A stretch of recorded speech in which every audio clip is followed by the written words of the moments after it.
Nisan'ın tariflerine hoş geldiniz. Kanalıma abone değilseniz abone olmayı ve videolarımı beğenmeyi unutmayın.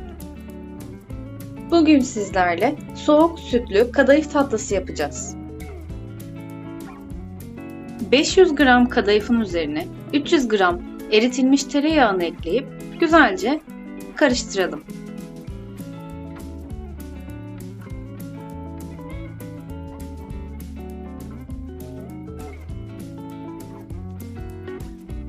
Tatlımızı yapacağımız tepsimizin alt kısmını bolca tereyağı sürelim.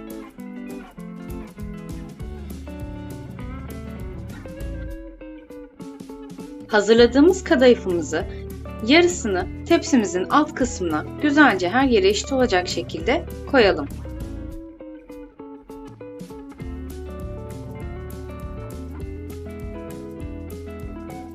Kasemizin arka kısmıyla kadayıflarımızın üzerine bastıralım.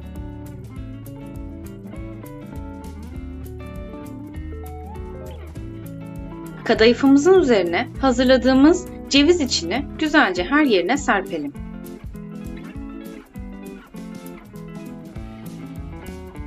Cevizlerimizi döktükten sonra kalan kadayıfımızı da üzerine her yerine eşit gelecek şekilde koyalım.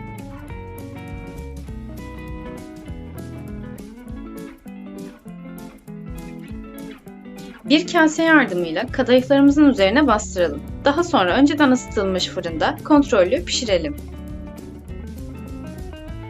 Tatlımızın şerbeti için 6 su bardağı süt, 3 su bardağı toz şekeri bir tencerenin içerisine alalım. Tenceremizi ocağın üstüne alıp kaynamaya bırakalım. Kaynayan şerbetimizin ilk sıcaklığı çıktıktan sonra yarım paket kremayı ekleyip güzelce karıştıralım. Daha sonra şerbetimizi soğuması için bir kenara kaldıralım.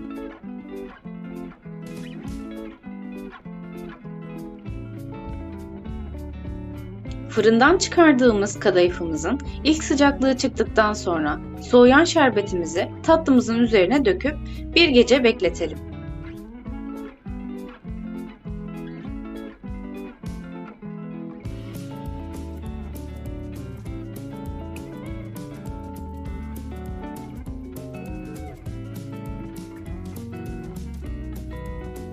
Şerbetini çeken kadayıf tatlımızın üzerine 1 yemek kaşığı kakao, 1 yemek kaşığı pudra şekerini karıştırıp üzerine güzelce serpelim.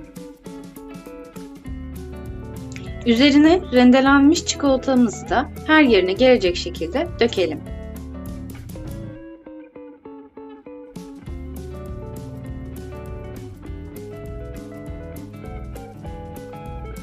Soğuk sütlü kadayıf tatlımız servisi hazırdır.